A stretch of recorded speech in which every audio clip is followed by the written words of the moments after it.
to the Bible Feed podcast, a place for conversations about the Bible and faith in the modern world, where ordinary people come together to help each other understand the Bible better. Let's get started.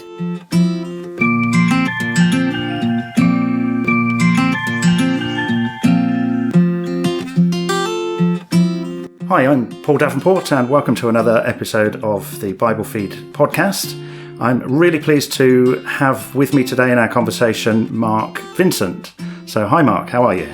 Hi there Paul, yeah good, thanks for having me on the show. So what we're going to do in this conversation is talk about a book that Mark you've written.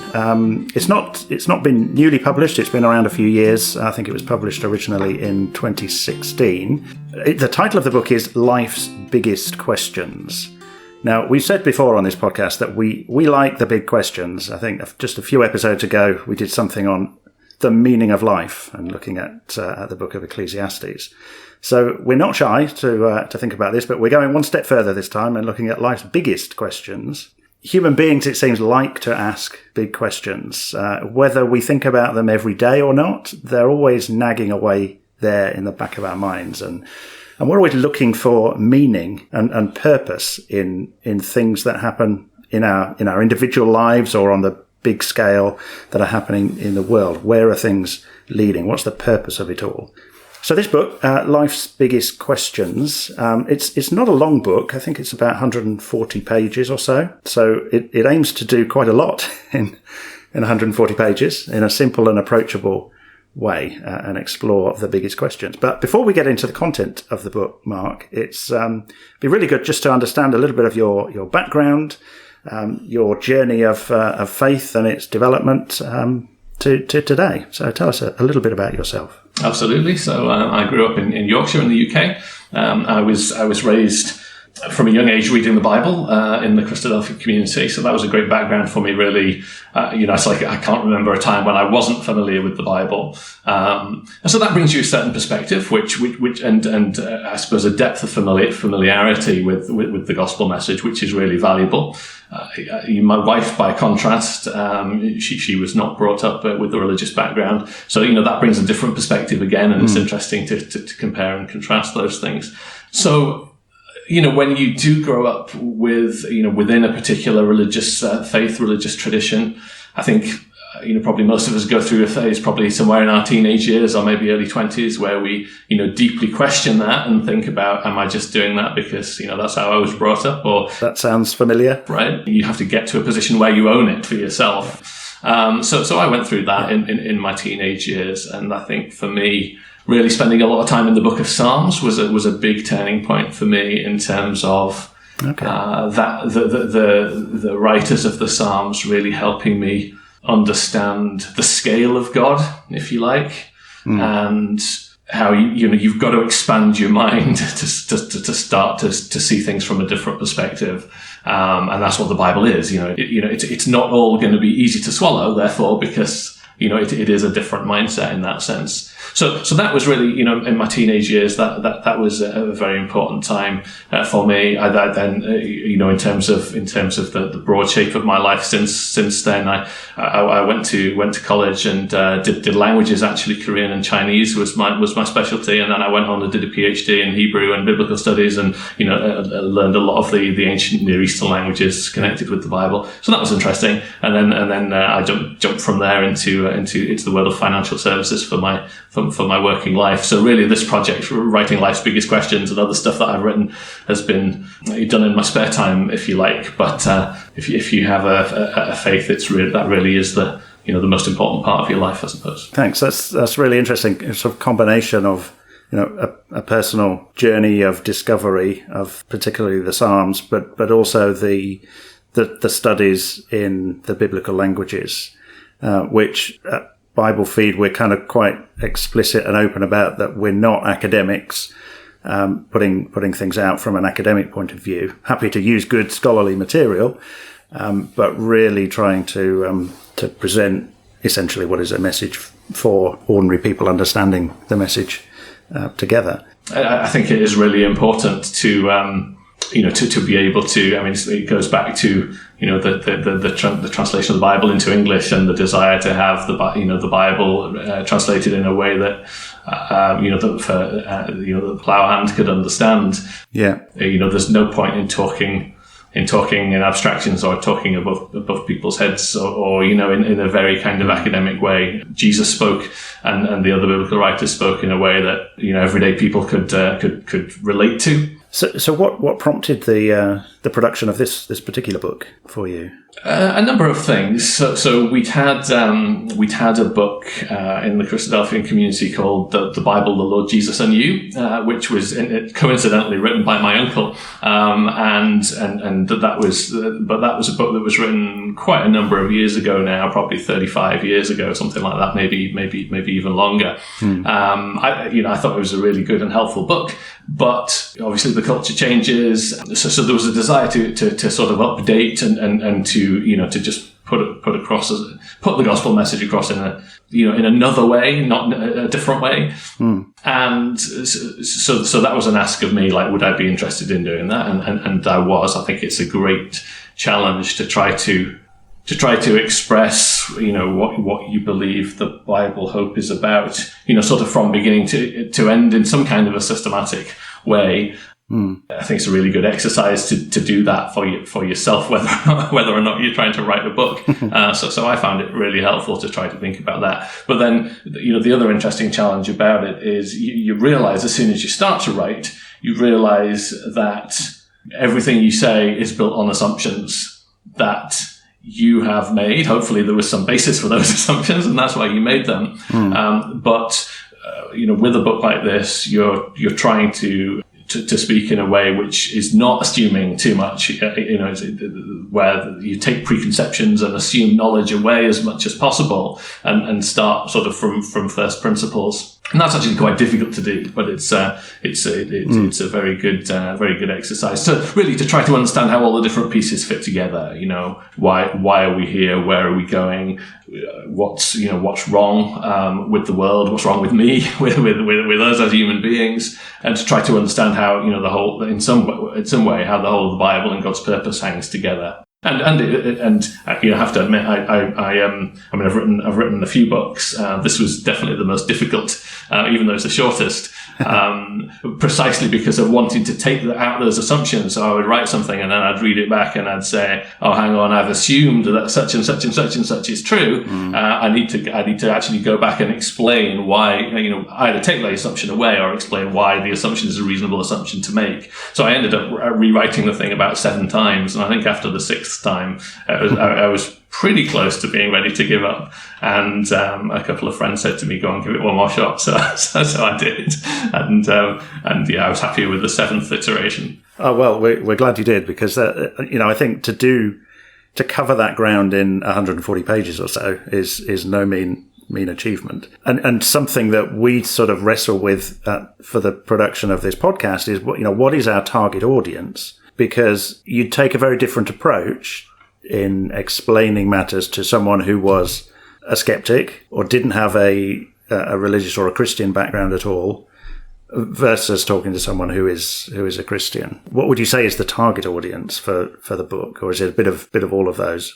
So it's someone who is asking these questions or can at least relate to them. When you raise the question of where did I come from? What's the point of my life? Am I here for any reason, or am I just a random thing that happened? And where am I going in my life? What should I be aiming for? You can ask those questions about yourself personally, or you can ask them about society and human nature and the world at large. When you raise those questions, if someone is interested in those questions and is open-minded to possible answers to them, I hope the book would be interesting to any person who is willing to explore those things in an open-minded way. So, we look at the question of, well, where's the authority to even begin to start to answer those questions? And, for me, that arises in a belief about God and about God as a communicator, a God who has something to say. Yeah. And I think the world in which we live looks like a world that was made by a God who has something to say. And there is good evidence to think that the Bible is that thing which he said.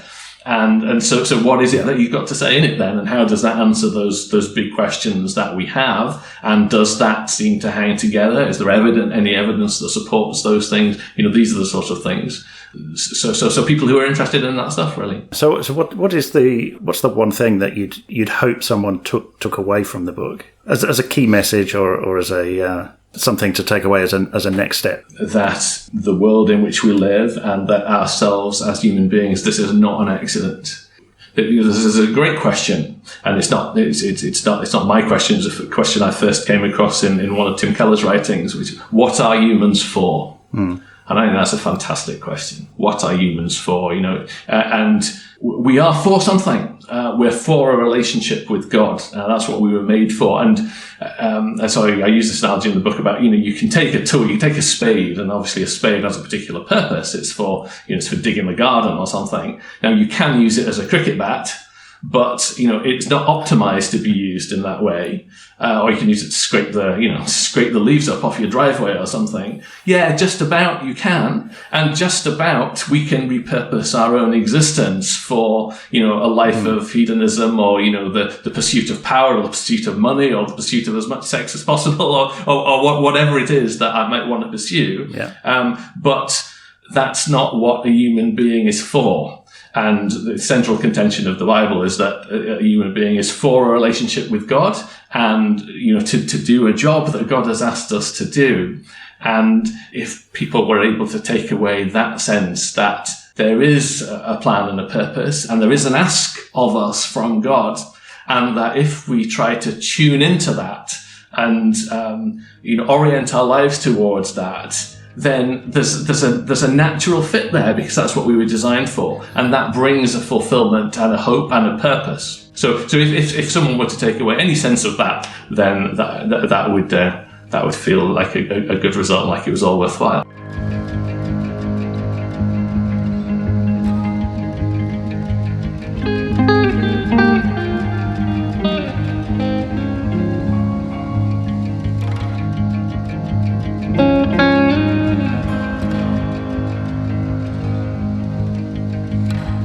Cool. So I noticed as I read it, a number of references to different musical genres and songs and titles and lyrics. So there was a couple of Queen songs in there, and I think there was some U2, B.B. King, even The Sound of Music, I think, featured in there. So what's going on there? I'm sure I've missed some. Yeah, there are a few things. I was just watching Steven Spielberg's, the new version of West Side Story recently, and again, there's stuff in there. The Sergeant Krupke song, it's all about making excuses for yourself and saying, oh, actually, it wasn't me. It was, a sociological disease, or it was a psychological problem, or it was my parents, or it was this or that. It was anybody. I don't care who it was, as long as it's not me who's to blame. Yeah. And that little moment there, as dressed up as a comedy in West Side Story, takes you right back to the Garden of Eden and Adam blaming Eve and Eve blaming the serpent, and of not taking ownership for what we are and what we've done. And so I just think it's fascinating how, in the popular culture, and music's an example of that, you can plug into these things. If this is true, if the Bible's message is true, then all of these questions will resonate and they will show up in the culture, and they do. And music as an example. I mean, another example is film. We as human beings, we're fascinated with the struggle of good versus evil. Goodies versus baddies. And you think of the Lord of the Rings, you think of Harry Potter, you think of Star Wars. These are the biggest movie franchises there've ever been. Why are we so fascinated with this question of the struggle between good and evil? We can't escape it, And the answer is because we are caught up in that very struggle. It's a personal struggle that we all have. And the Bible is the true version of why there is that struggle, where it comes from, what it means, and what we can do about it, and how God can help us with that struggle and fashion us into something better that we actually all long to be. Yeah, it's in a sense the Bible is the greatest story ever told, and those are reflections of aspects of that struggle. So let's sort of get into some of the content and work through some of the sections of the book.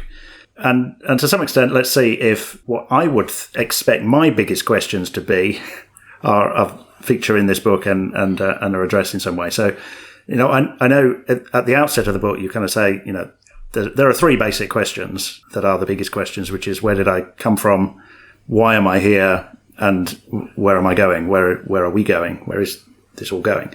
So we start with the first of those, sort of where did we come from, and the question of God. We've tackled this in other podcasts before. Is there a God? And there's a couple of arguments that you present in a pretty concise form. But what would be your go-to argument for there being a God? Yes, and it is difficult. So I tried to cover that question in three short chapters, and I would say there were two parts of the book that were the hardest parts to write, and that was one of them, because as you well know, there are whole books that can be written or that have been written on just one of the arguments for God. Never mind the whole package. For me, it is a cumulative argument. There's not one argument. Yeah. In a way, they're all powerful enough, but it's the force of them combined, I think, which is the really impressive thing.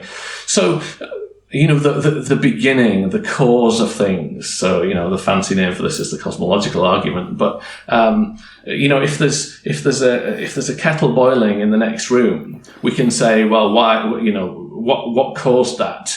The kettle to be boiling. And of course we can tell a story about, well, there's an electric current running through a heating element and that's causing, the water to heat up. And we can answer it at that level, purely in terms of material causes for this to happen. But there are other levels that we'd want to ask the questions, like, because my wife switched it on, would be an answer.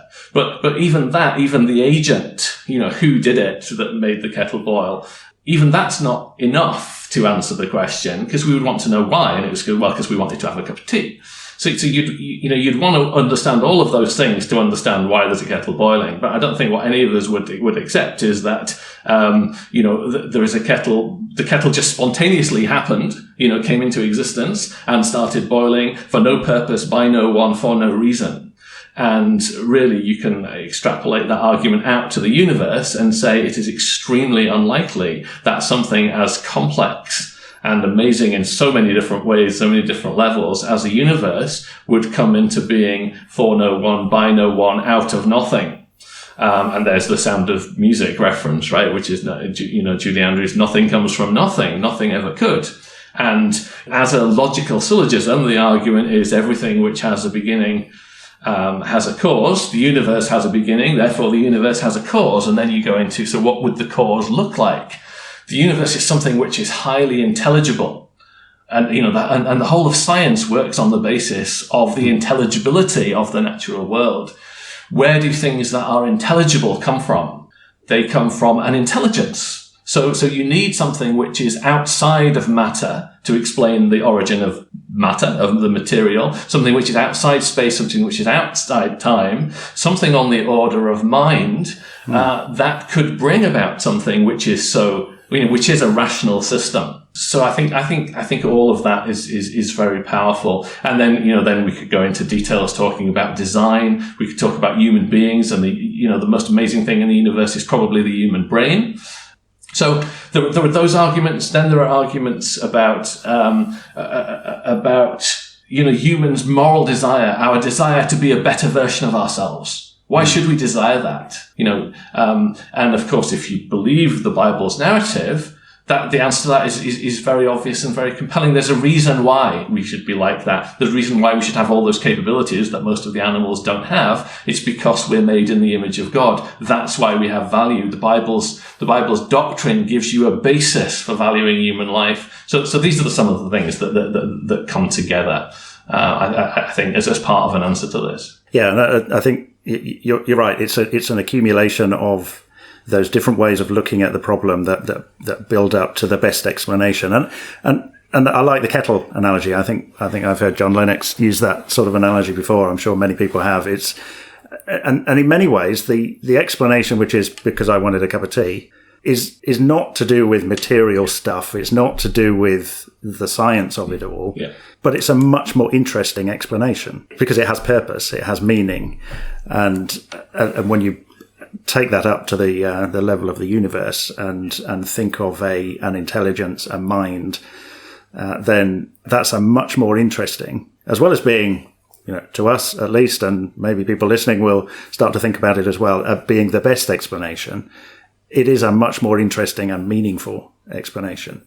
I noticed in that section of the book, you didn't really go into the morality argument as much, which I know is a very big thing for example, for C.S. Lewis. That's kind of the thing that he, in Mere Christianity, pins his argument largely on that. But it definitely comes up later as you talk about the human condition. And I suppose that's where our other biggest of big questions comes out, and which in many ways is an issue that confronts many people that think about religion, Christianity, the existence of a God, which is the whole issue of suffering. And, why is there so much suffering? Why is there suffering? How can there be a God in the face of such suffering? That's a huge topic in itself, again, which you cover with some analogies. Do you want to give us a flavour of how you address that? The human conundrum, I think, is the way you describe it. I suppose I cover it tangentially in a way. Yeah, that's right. Yeah, it's covered tangentially in the sense that if we try to understand what God's objective is, and then some parameters through which he might want to, he might seek to achieve that objective. So the objective, which I call the prime directive of being a world full of his glory that reflects his creativity and awesomeness. How do you achieve a world like that? And what the Bible implies that God is seeking here is a freely given response from human beings. Now, if it's freely given, then it's not forced. People need to be given a choice. So God didn't create. God did obviously create plenty of animals and inanimate objects, which just the inanimate objects in some sense just do what they're told, and the animals are driven by the instincts that they're driven by. But we have all these other capabilities. We have this freedom to choose, and that's the highest way, really, in which God's glory can be reflected. But there is a price to pay for that. And really, this is a huge thing to get your head round, and I think to some degree all believers are trying to get their heads round it. That God, the goal was so worthwhile that the human suffering that there is in the world was a price worth paying for that. So I think it is helpful to think of. To think about the end goal, which is a world full of God's glory. I think, the mistake a lot of people make is they look around at the world today and they see the problems in it. There's lots of good things in the world, which I think are good evidence for God and for God's plan. But of course, there's lots of bad stuff as well. And looking at that and say, well, either God's not powerful enough to do anything about it, or he must be morally suspect to allow this to happen. And I think what that fails to realize is that this what we have now is a stepping stone. And I use the analogy of a building site. As human beings, we want to have incredibly beautiful, amazing buildings, and we have them, but they don't just spontaneously occur. There is a process and labor and a lot of mess, and the building site, that's necessary in order for that to happen. And life, as we experience it now, is that building site. In order to prepare for the great, future structure that God is building, which is the kingdom that He's promised from the very beginning. Yeah, and I think that the argument around free will and choice, and the consequence of that being that human beings, many will choose to do things that are harmful, either to themselves or to others around them, and that being a source of the suffering that we see in the world.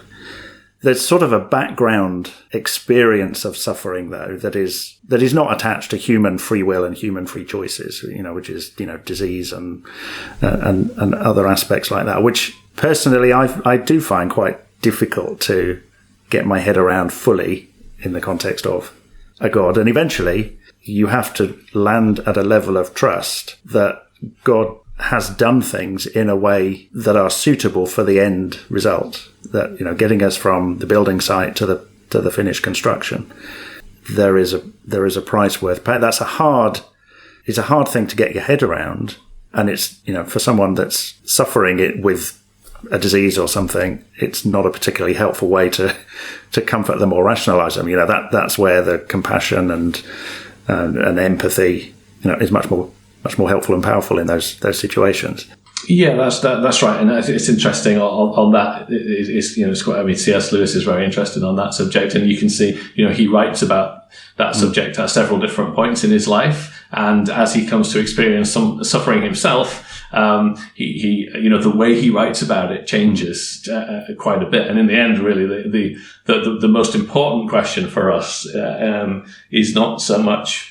At one level is not so much why we suffer, because we can, as you pointed out, we can never fully understand that. We can set out some principles which are very helpful, but it is difficult to fully get our heads around it. But the real question then is not why we suffer, but how we suffer, and how our suffering can be an opportunity for us to draw nearer to God. So in a way, suffering raises the stakes in your life, because when everything's going fine, it's like it might be fairly easy to say, yeah, I have this great relationship with God, but how do you actually test that? How do you actually make that a richer, more meaningful relationship? Well, you have to put it to the test, and that's exactly what suffering does. So suffering has actually all purposes at several different levels.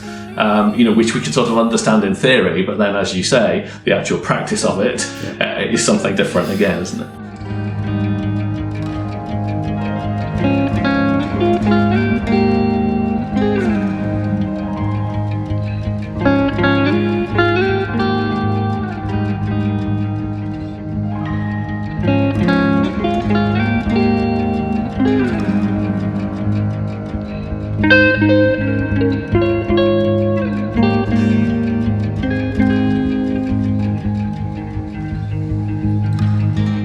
Okay, so as you kind of explore the human problem conundrum, the under construction stage in the book, you then get onto the solution, to Jesus himself. So, and this brings us on to another big question. So, Jesus, what is so special about Jesus? How is the life, death by crucifixion of one man? How can that be a solution? What is that supposed to do to us, to the world, either at an individual or at a broader level? How is that a solution? Maybe lead us through how you talk that through. Yes, and again, I mean, these are these are the very biggest questions, aren't they? And the most fascinating questions, really, that it's possible to ask. And so really, this is the question: why did Jesus die? Isn't it? Which, I don't imagine we'll ever stop grappling, trying to get our heads around. And one of the amazing things about it is you keep seeing more in it the more you reflect on it, I think. And I think one of the ways that this was the I said there were two bits of the book that were particularly difficult to write, and this was the second. One was the existence of God bit, and the other was this bit. And again, trying to say something hopefully useful about this in two chapters, is quite difficult. I think what we tend to want to do as human beings is to, can we find the passage in the Bible that expresses it like some kind of formula, so if I can get this equation, then it's like, all right, now I understand why Jesus died. And there is no such passage that does that. And what instead we get more like a mosaic, or where we get a collection of images that, or metaphors that help us understand, that help us approximate, it's like this. And we've got to be careful with that, because, if you push any one of those metaphors or pictures too hard, you can start, you can start working them too much and getting things out, which then start to contradict with things that are said in other scriptures. So analogy is helpful, but it's helpful to a point, and we have to try to understand as we're looking through those passages what the point is that the passage is trying to get at, and not to get, not to go overboard with that. But, one of the things that I found very helpful, and again, it's not my idea in origin, but, it's come from various others, and I just found it helpful, is to think about the crucifixion as a drama, as an act of communication by God. God is saying something in this event. And what is it that God is saying? And that links to, a passage in Romans that talks about, about the death of Jesus, declaring, that's the language of communication, right? Declaring God's righteousness. And in what way does it do that? And the more you reflect on that question, I think then you start to get closer to the answer. So, I mean, obviously we've got very limited time here, but very briefly put, what we see in the Lord Jesus Christ lifted up on the cross, we see everything that's wrong with human nature. That Jews, i.e. religious power, that Gentiles, Romans, political power, the sort of gang spirit, that men and women in general, the sons of men should kill their own son.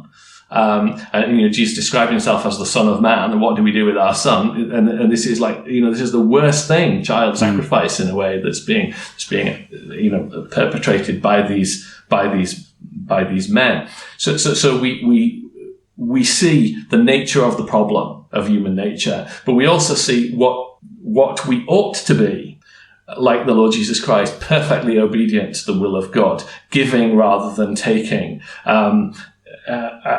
being prepared to succumb rather than to fight back, not to escalate, but to do the very opposite, to give himself. And this is the way that, it's the easiest thing in the world to escalate, isn't it?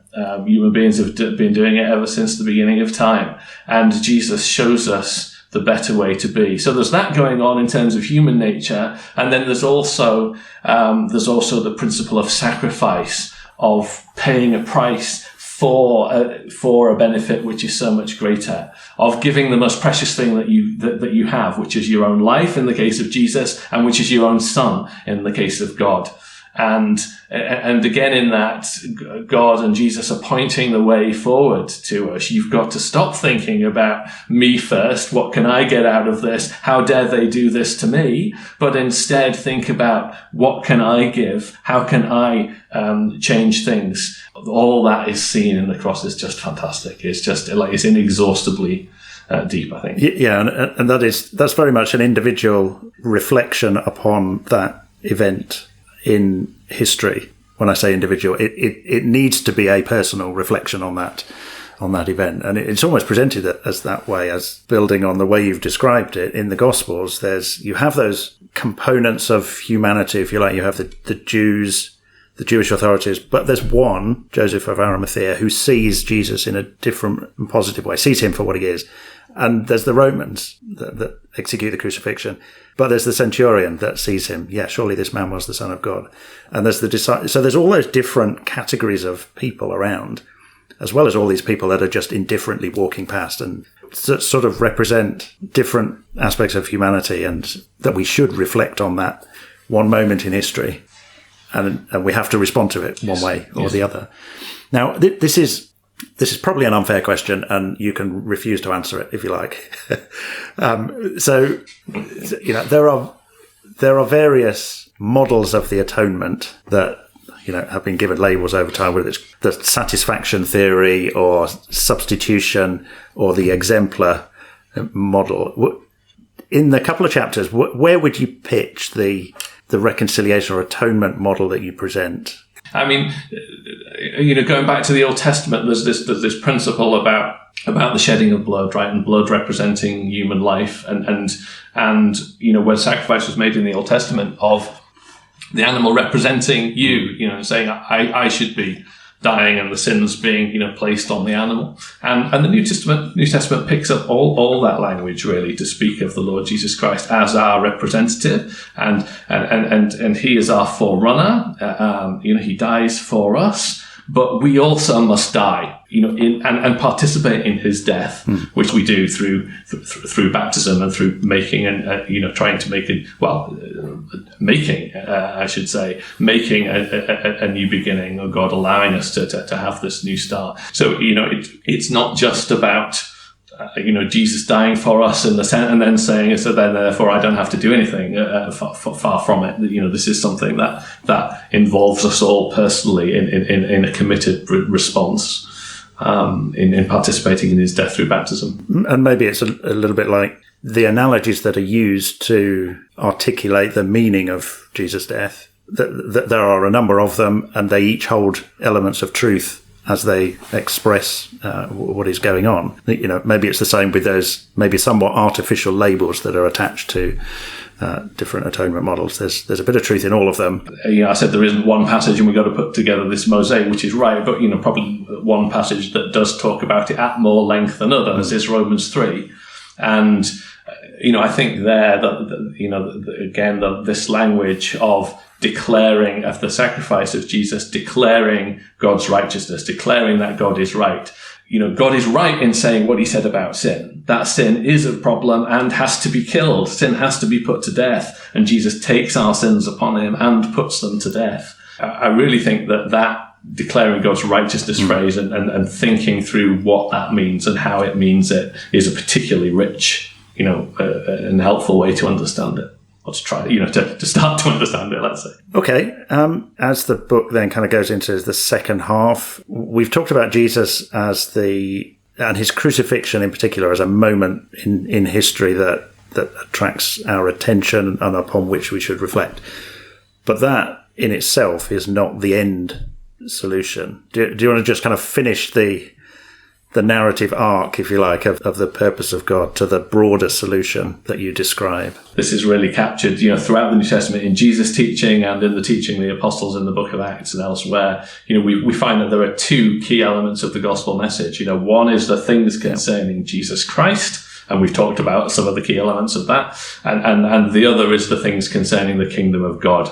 That Jesus came once and then ascended, but he's coming back to establish God's kingdom. And I think you can link those two things quite helpfully to, the individual problems that we have. The problem of human nature, that is an individual problem and it's also a systemic problem. Jesus made it possible for the individual problem of human nature, my human nature and yours, to be addressed through his sacrifice, and we identify ourselves with that as I've described. But then there are the wider problems of society. And God intends to fix those as well, which he'll do by sending Jesus back. And that's the coming kingdom, the second coming that the Bible talks about. Okay, so as the book then kind of goes into its closing sections, it talks about the sort of response an individual might make to these things around belief, and then repentance, a change of heart, change of direction, and the living of a different life, a new life. Once someone has read through this book and it has piqued their interest and their interest in wanting to explore more, what should they do? Well, hopefully, for someone who reads it and perhaps has not spent that much time with the Bible themselves up to that point, hopefully they would come away enthused to start to do that. Sure. To try to start to read the Bible for themselves. And the Christadelphian community, we try to help people do that as much as we possibly can, and we do that through Bible reading groups, seminars, one-on-one conversations, Bible exhibitions. So really get stuck into the Bible, and make it your mission, I suppose, to find out more about these amazing things. Jesus presents us with this really exciting challenge. His teaching is absolutely unique and inspiring. And really to read that for yourself, there's no substitute for that. And then to reflect on the basis of that. Okay, so what does God want from me then? What does this mean for my life, both in terms of what my responsibilities are as a human being, but also, what I should value and what I can hope for and the comfort that I can receive, because, it really is good news. Yeah. And I think in Western society anyway, the reading of the Bible can tend to be a little bit of an individual, or seen as an individual task. Whereas for most of history, it's probably been read in community, read with groups of people. And so, yes, while pick up a Bible and read it, but also find other people that are interested in reading it and read it, reflect on it, think about it, talk about it with them. And certainly many Christadelphian communities around UK and around the world can help people to do that. Well, that's been really, really interesting and really helpful to just talk through this relatively small book, but it's packed with big questions and explanations and ways to think about some of those questions. So thanks very much, Mark, for spending the time with us to talk that through. We will put in the podcast notes where you can get hold of a copy of the book. There are some copies on Amazon and on Waterstones online. the intention is not for Mark to make a shed load of money out of selling this book, so they're very reasonably priced at £1.50 or something like that. It is available free on the christadelphians.org.uk. There is an e-reader version that you can just flick through on your laptop or on your phone. So it's hopefully readily available. When you search for it, actually, there is another book entitled Life's Biggest Questions by another author, Eric Thones, something like that. So make sure you search for Life's Biggest Questions by Mark Vincent and you'll get the right one. So thank you again, Mark, and thank you to everyone who's listened to this, and we'll be back soon. In the meantime, stay safe and God bless.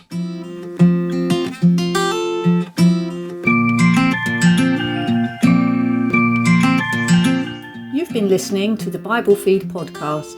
Thanks for joining us. We're always keen to hear what you think, hear your questions or subjects you'd like to discuss. So get in touch with us on our Facebook page or send a message from our webpage at biblefeed.org and be part of the journey.